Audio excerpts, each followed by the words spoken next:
नमस्कार विद्वान साथियों एवं डियर स्टूडेंट्स।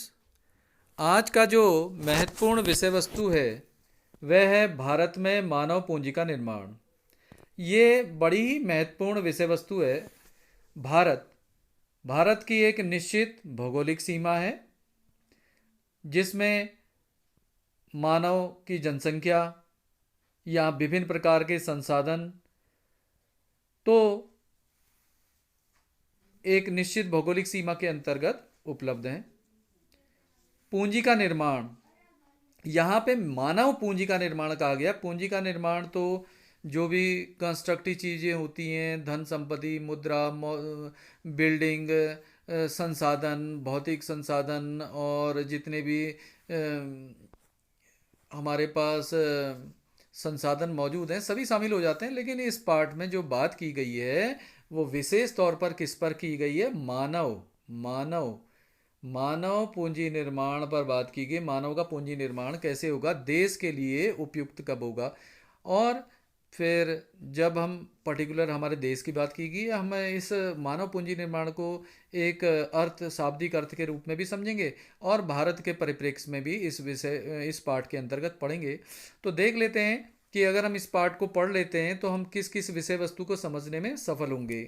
तो अगर हम इस पाठ को पढ़ लेते हैं तो मानव संसाधन, मानव पूंजी निर्माण और मानव विकास की अवधारणाओं को समझ सकेंगे। ये हम चीज़ें समझ सकेंगे, मानव संसाधन समझ सकेंगे, मानव पूंजी निर्माण और मानव विकास।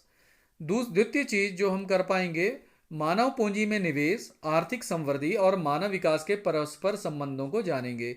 इन तीन चीजों को भी जानेंगे। मानव पूंजी में निवेश कर दिया तो आर्थिक समृद्धि में अंतर पड़ता है या क्या फर्क पड़ता है देश हित में, वो भी देखेंगे। और अगला है कि शिक्षा और स्वास्थ्य पर सरकारी व्यय की आवश्यकता को समझ पाएंगे। क्या आवश्यक है? शिक्षा और स्वास्थ्य पर व्यय करना, सरकारी व्यय करना की आवश्यकता है, तो इसको भी समझ पाएंगे। भारत की शैक्षिक उपलब्धियों की जानकारी भी प्राप्त करेंगे। शैक्षिक जो उपलब्धियां हैं, शैक्षिक उपलब्धियां कितनी हैं भारत में और किस दिशा की ओर भारत जा रहा है।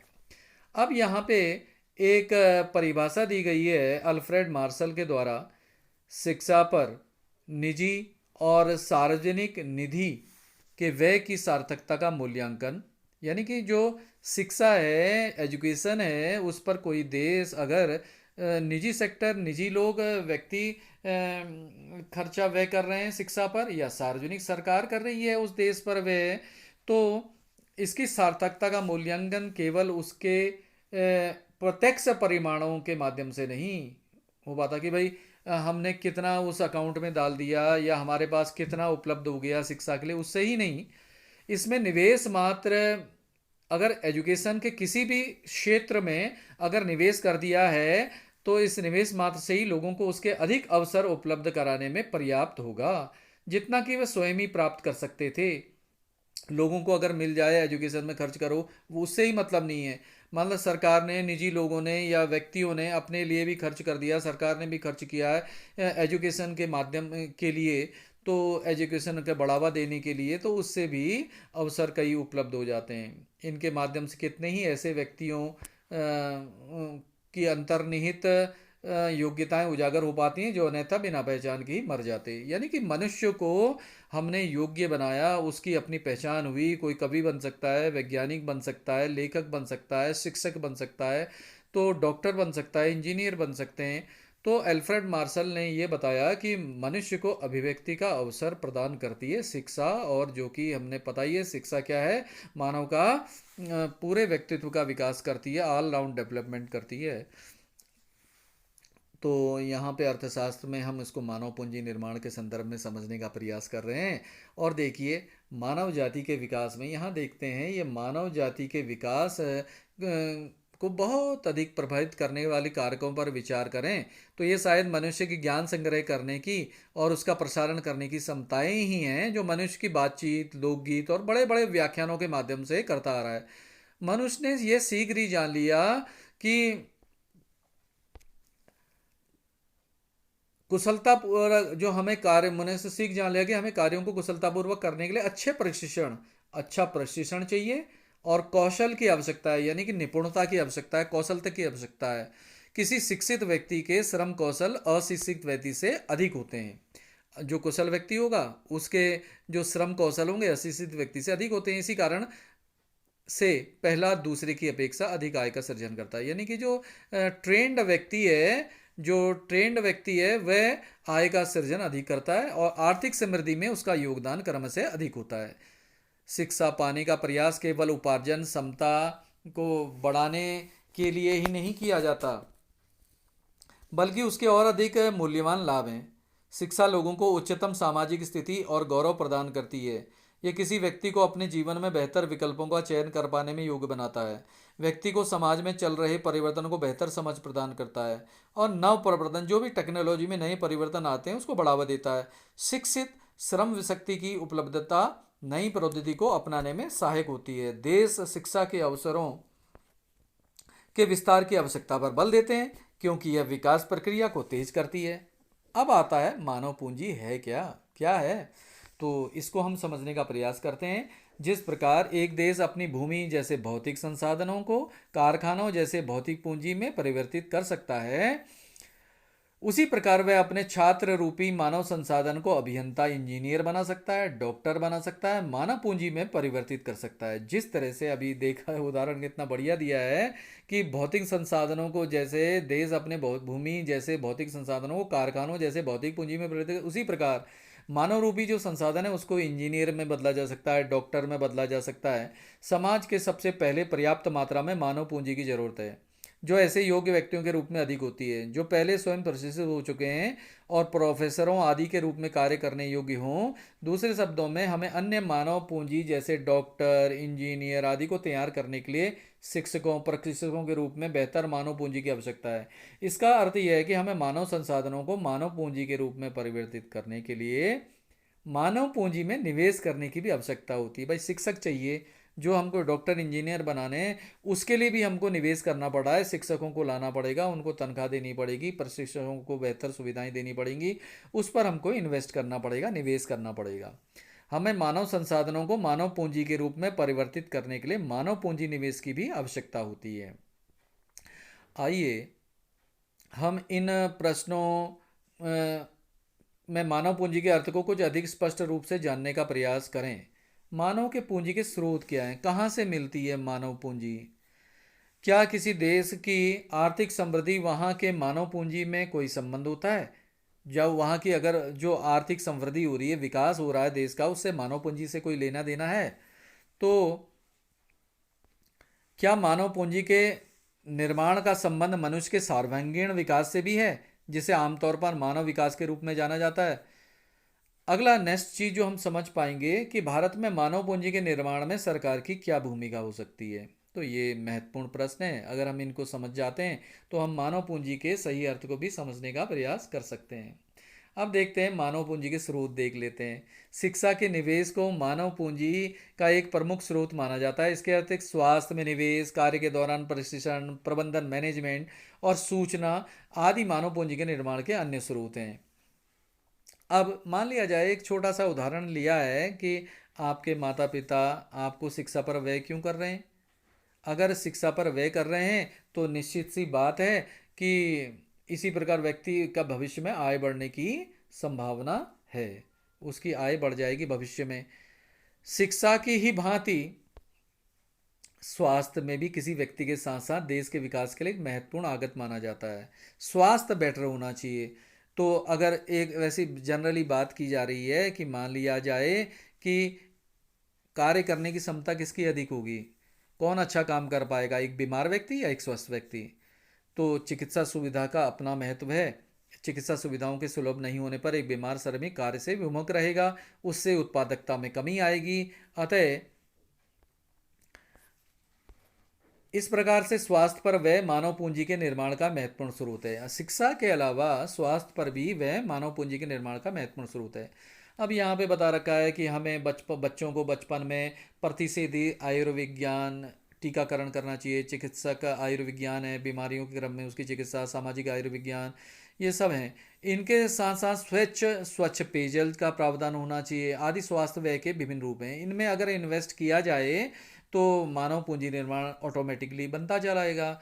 स्वास्थ्य पर किया गया व्यय स्वस्थ श्रम बल की पूर्ति को प्रत्यक्ष रूप से बढ़ाता है और इसी कारण से मानव पूंजी निर्माण का एक स्रोत है। फर्म अपने कर्मचारियों के कार्यस्थल पर प्रशिक्षण में व्यय करती है। इससे कई तरीके हो सकते हैं। या तो फर्म क्या करेगी, अपने कार्यस्थान पर जो पूर्व के प्रशिक्षित लोग हैं उनके द्वारा प्रशिक्षण दे देगी या कहीं प्रशिक्षण के लिए बाहर भेजेगी। जो भी वह करेगी उसमें उसको निवेश करना आवश्यक होगा, तभी निवेश करेगी तभी ये काम हो पाएगा, उसको व्यय करना पड़ेगा।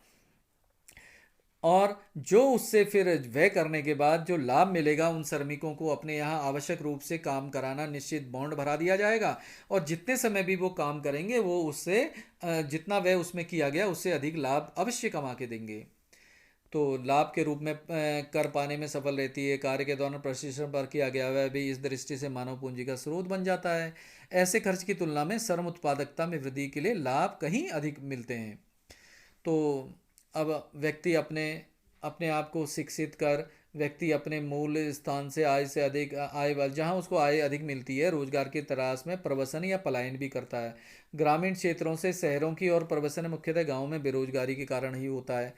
तकनीकी शिक्षा, संपन्न अभियंता, डॉक्टर आदि भी अच्छे वेतनमानों की अपेक्षा में दूसरे देशों में चले जाते हैं। अब कुछ कुछ तो ग्रामीण क्षेत्र से शहरों की तरफ जाते हैं और जो पहले से वेल हैं और डॉक्टर इंजीनियर के बड़े पद मिलते हैं तो वो कई लोग विदेश भी चले जा रहे हैं।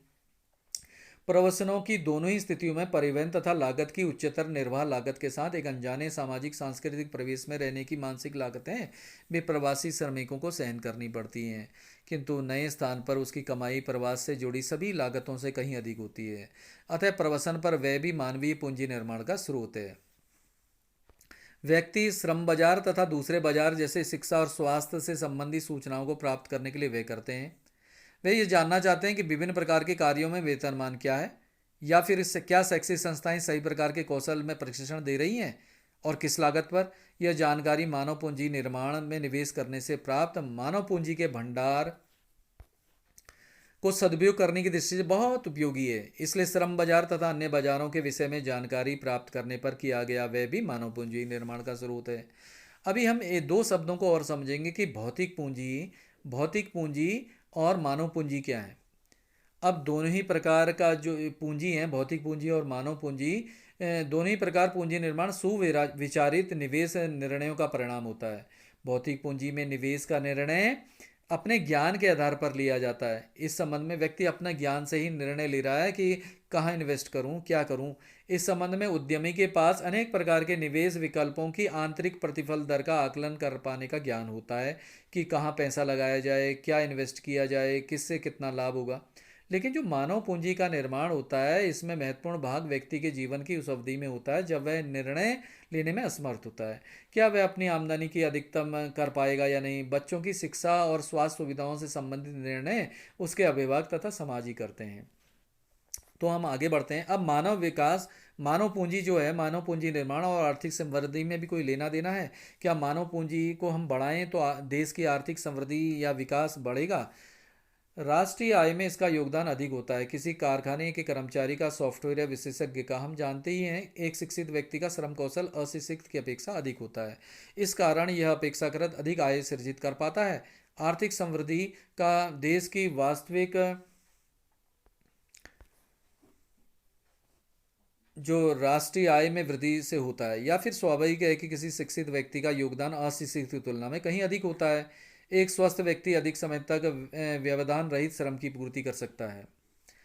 इसलिए स्वास्थ्य भी आर्थिक समृद्धि का एक महत्वपूर्ण कारक है, यानी कि शिक्षा और दूसरा स्वास्थ्य, ये सब आर्थिक समृद्धि के एक महत्वपूर्ण कारक बन जाते हैं। अतः कार्य के दौरान प्रशिक्षण भी महत्वपूर्ण है, हम पढ़ चुके थे अभी। फिर उसके बाद श्रम बाजार की जानकारी, प्रवसन यानी कि माइग्रेट कर रहा है ग्रामीण क्षेत्र से शहरी क्षेत्र और शहरी क्षेत्र से विदेश भी, आदि के साथ साथ शिक्षा और स्वास्थ्य व्यक्ति की उपार्जन क्षमता की संवर्धन करती हैं।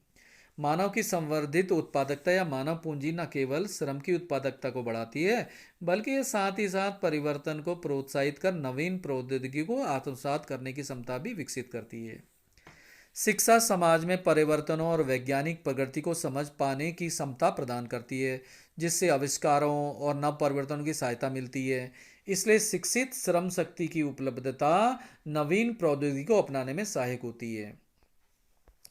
मानव पूंजी की वृद्धि के कारण आर्थिक समृद्धि होती है। अब इसे स्पष्ट सिद्ध करने के लिए व्यवहारिक साक्ष्य अभी स्पष्ट नहीं है।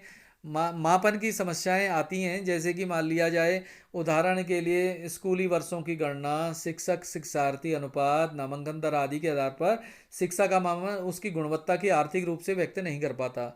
इसी प्रकार स्वास्थ्य सेवाओं पर मौद्रिक व्यय जो किया है, जीवन प्रत्याशा, मृत्यु दर आदि से देश की जनसंख्या के वास्तविक स्वास्थ्य स्तर का सही ज्ञान नहीं हो पाता। यदि इन सूचकों का प्रयोग कर विकसित तथा विकासशील देशों में शिक्षा व स्वास्थ्य स्तर और प्रति व्यक्ति आय में सुधारों की तुलना करें तो हमें मानव पूंजी निर्माण के परिवर्तनों में साहचर्य दिखाई पड़ता है। किंतु प्रति व्यक्ति आय, वास्तविक आय में ऐसी कोई प्रवृत्ति स्पष्ट नहीं होती। दूसरे शब्दों में विकासशील देशों में मानव पूंजी निर्माण की समृद्धि तो बहुत तेजी से हो रही है, किंतु उनकी प्रति व्यक्ति वास्तविक आय की वृद्धि इतनी तीव्र गति नहीं है। यह मानना तर्कसंगत है कि मानव पूंजी और आर्थिक समृद्धि परस्पर एक दूसरे को प्रभावित करते हैं। अर्थात एक और जहां प्रभावित उच्च आय स्तर पर मानव पूंजी के सृजन का कारण बन सकती है, तो दूसरी ओर उच्च स्तर पर मानव पूंजी निर्माण में आय की समृद्धि में सहायता मिल सकती है। भारत ने तो बहुत पहले आर्थिक समृद्धि में मानव पूंजी के महत्व को समझ लिया था। 7वीं पंचवर्षीय योजना में कहा गया था, एक विशाल जनसंख्या वाले देश में तो विशेष रूप से मानव संसाधन, मानव पूंजी के विकास को आर्थिक विकास की युक्ति में बहुत महत्वपूर्ण स्थान देना ही होगा।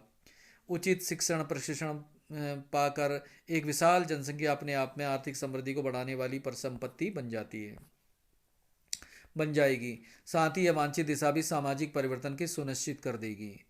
और मानव पूंजी, शिक्षा और स्वास्थ्य तथा आर्थिक समृद्धि के बीच कारण प्रभाव संबंध का स्पष्ट निरूपण करना कठिन है। हाल ही में भारतीय अर्थव्यवस्था 2 स्वतंत्र अध्ययनों में बात पता चला है कि भारत अपने मानव पूंजी निर्माण क्षमता के कारण बहुत तेजी से समृद्धिशील हो पाएगा। ड्यूस नामक जर्मनी के बैंक ने अपने विश्व स्तरीय समृद्धि केंद्र नामक रिपोर्ट में प्रकाशन में कहा, भारत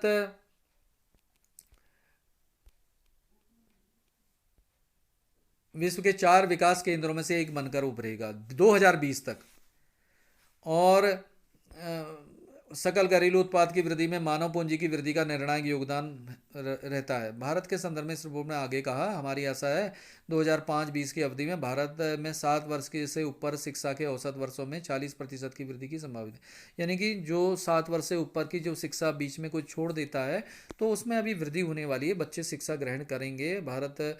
और विश्व बैंक ने अपनी एक ताज़ा रिपोर्ट में भारत और ज्ञान अर्थव्यवस्था शक्तियों और अवसरों का सदुपयोग में कहा, भारत अपने आप को एक ज्ञान आधारित अर्थव्यवस्था में परिवर्तित कर सकता है। जरा अब हम इसको समझें, ज्ञान आधारित कैसे हो सकता है।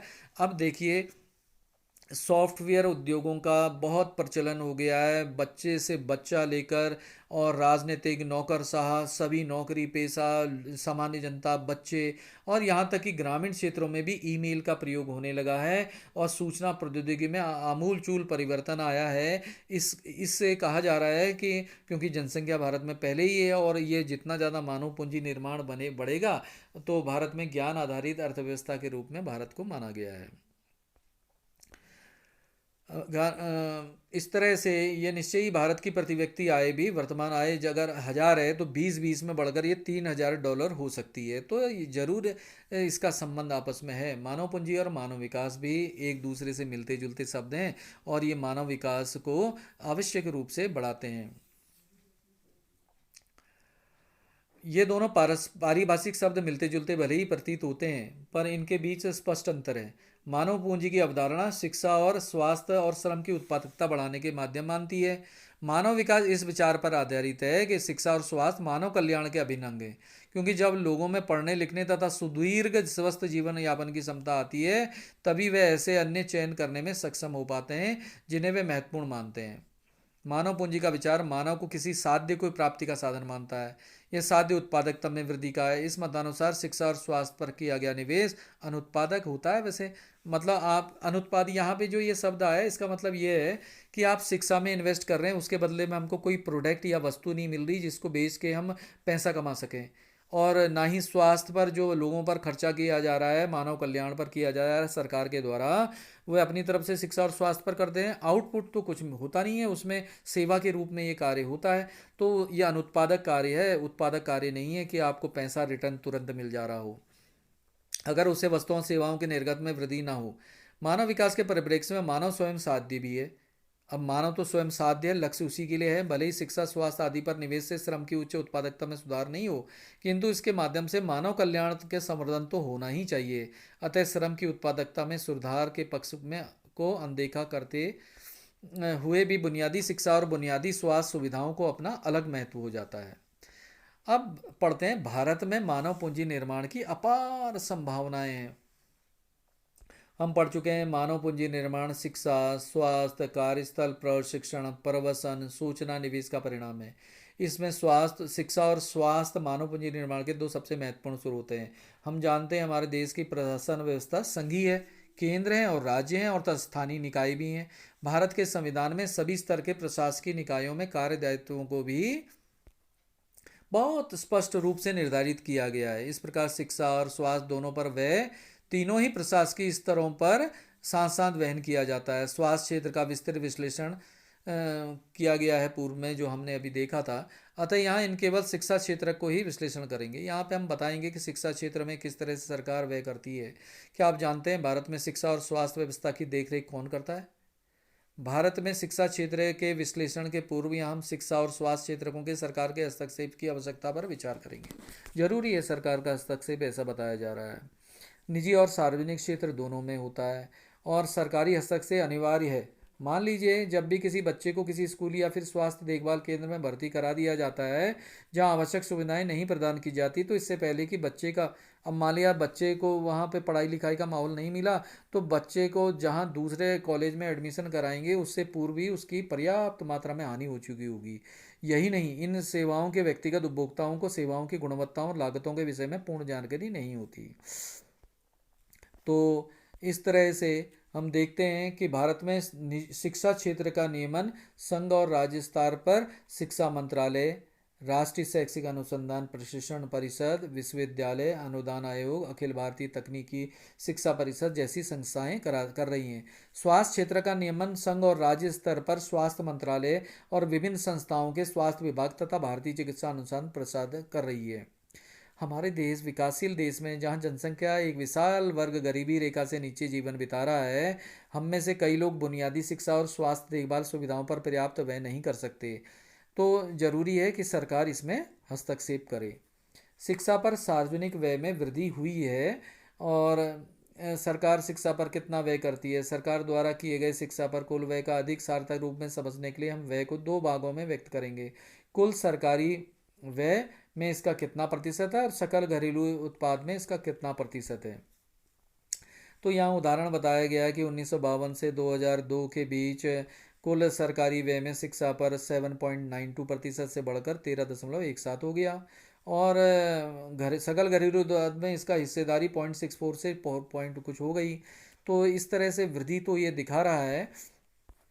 तो उच्च शिक्षा संस्थान, महाविद्यालय, बहुतकनीक संस्थान, इनमें कई जगह खर्च किया जाता है जो कि प्राथमिक स्तर से अधिक होता है। जो डिग्री कॉलेज में खर्चा होता है वो प्राथमिक शिक्षा में उतना बजट ना होकर उच्च शिक्षा में अधिक खर्च होता है। तो इसका मतलब ये नहीं कि प्राथमिक शिक्षा पर नहीं होता, वहाँ भी होता है, लेकिन उच्च शिक्षा में ज़्यादा हमको संस्थान चाहिए, ज़्यादा खर्चा वैसे भी आवश्यक है। तो अब हम आगे देखते हैं भारत में जो विभिन्न राज्य हैं वहाँ पे कैसी शिक्षा है। राज्य में भी प्रति व्यक्ति काफ़ी अंतर है। लक्षद्वीप में जहाँ उच्च स्तर 3,444 खर्च होता है, वहाँ बिहार में मात्र 386 है। तो इस के लिए यह भी घोषणा कब की कर दी गई थी, 64-66 में, जो मुदालियर कमीशन या इत्यादि जो भी रहे, उन्होंने उसी समय घोषणा कर दी थी कि भारत में शिक्षा आयोग में सकल घरेलू उत्पाद, शिक्षा में सकल घरेलू उत्पाद का कम से कम 6% खर्च करना चाहिए। दिसंबर 2002 में भारत सरकार ने 86वें संशोधन द्वारा 6 से 14 वर्ष आयु वर्ग के बच्चों के लिए निःशुल्क एवं अनिवार्य शिक्षा को मौलिक अधिकार घोषित कर दिया।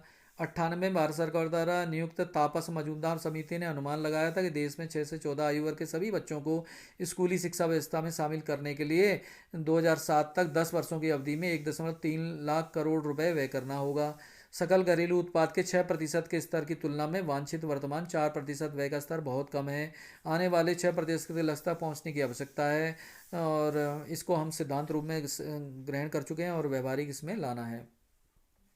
अब देखते हैं कि भारत में शैक्षिक उपलब्धियां भी अच्छी खासी रही हैं। अब भविष्य की संभावनाएं भी साक्षर दर बढ़ाते जाने की ज़रूरत है। निःशुल्क शिक्षा कर दी है तो भविष्य में ये संभावना होती जाएगी। अब तो नई एजुकेशन पॉलिसी में हम देख ही रहे हैं कि लक्ष्य कर ही दिया है कि कोई भी बच्चा जो 14 वर्ष तक है या उसके बाद इंटर तक ग्रेजुएशन तक मतलब परीक्षा अपनी छोड़े ना। तो उसके लिए कई स्कीमें लाई जा रही हैं और प्राथमिक शिक्षा तो अनिवार्य कर दी हुई है, किसी भी चीज़ के लिए आवश्यक कर दिया जाएगा तो उससे हर बच्चा शिक्षा ग्रहण करेगा भारत में। अब देखते हैं कि जो ये एक चीज़ होती है मानव पूंजी निर्माण, इसी से संबंधित एक चीज़ है ह्यूमन डेवलपमेंट इंडेक्स, जो पूरे विश्व भर के देशों को रैंक देता है और उसका आधार है कि जीवन प्रत्याशा क्या है, वहाँ की प्रति व्यक्ति आय क्या है, वहाँ का एजुकेशन क्या है और एजुकेशन कितनी कक्षा तक बच्चे पढ़ते हैं आगे। इस सब का मिला के लिखना पढ़ना रीडिंग राइटिंग के अलावा कि बच्चा कितनी कक्षा तक पढ़ता है वह भी इसके अंदर जोड़ा जाता है। तो 2019 के आंकड़ों के हिसाब से 189 देशों में भारत को 129 की रैंकिंग मिली थी। तो इसमें सुधार कर किए जाने की पर्याप्त संभावनाएं हैं। सबसे सर्वोच्च श्रेणी में इसमें नॉर्वे देश है जिसको प्रथम स्थान प्राप्त हुआ है, जहाँ पे कि काफ़ी उच्चतम स्तर प्राप्त है इसका। भविष्य की संभावनाएं, भविष्य में इसमें सुधार करते जाने की आवश्यकता है। और अब क्या है, क्या क्या हो रहा है, लिंग समता पहले से बेहतर हो चुकी है भारत में। उच्च शिक्षा लेने वालों की भारत में अभी कमी है, काफ़ी ज़्यादा कमी है। तो इसके लिए प्रयास करते जाने की आवश्यकता है। और निष्कर्ष निकलता है मानव पूंजी निर्माण और मानव विकास के आर्थिक सामाजिक लाभों से तो सभी परिचित हैं। भारत में केंद्र और राज्य सरकारें शिक्षा तथा स्वास्थ्य क्षेत्रों के विकास के लिए पर्याप्त वित्तीय व्यवस्था का प्रावधान करती आ रही है। शिक्षा और स्वास्थ्य सेवाएं समाज के सभी वर्गों को सुनिश्चित रूप से सुलभ कराई जानी चाहिए ताकि आर्थिक समृद्धि के साथ साथ समता को भी प्राप्ति हो सके। भारत के पास वैज्ञानिक और तकनीकी जनशक्ति है। समय की मांग है कि गुणात्मक में सुधार करे तथा इस प्रकार की परिस्थितियों का भी निर्माण करे कि इन्हें अपने ही देश में पर्याप्त रूप से प्रयुक्त किया जा सके। अब आपके लिए इसके लिए क्वेश्चन आंसर आते हैं कि भाई किस देश में मानव पूंजी के दो प्रमुख स्रोत क्या होते हैं, किस देश की शैक्षिक उपलब्धियों के दो सूचक क्या होंगे, भारत में शैक्षिक उपलब्धियों में क्षेत्रीय विषमताएं क्यों दिखाई देती हैं, भारत में मानव पूंजी निर्माण मानव विकास में भेद को स्पष्ट कीजिए, मानव पूंजी में तुलना में मानव विकास किस प्रकार से अधिकतम फायदा पहुंचाता है, मानव पूंजी के निर्माण में किन कारकों का योगदान है, शिक्षा और स्वास्थ्य क्षेत्र को नियंत्रित करने वाले दो सरकारी संगठनों के नाम बताइए। तो किसी की शिक्षा को किसी राष्ट्र के विकास में महत्वपूर्ण आगत माना जाता है, क्यों, और पूंजी निर्माण के निम्नलिखित स्रोतों पर चर्चा कीजिए। इस तरह से विभिन्न क्वेश्चन दिए गए हैं जो काफ़ी महत्वपूर्ण हैं। इनको हम अपनी पुस्तक में ढूंढेंगे और अपने विवेक से भी इन क्वेश्चनों को हल किया जा सकता है। और आंकड़े जुटाने के लिए हम किताब की और इत्यादि यूट्यूब इत्यादि की और गूगल की मदद लेके अपने इसको कई और भी एजुकेशन की है वहाँ से हम इस ढूंढ सकते हैं आंकड़ों को और इन प्रश्न उत्तरों को हल कर सकते हैं। धन्यवाद।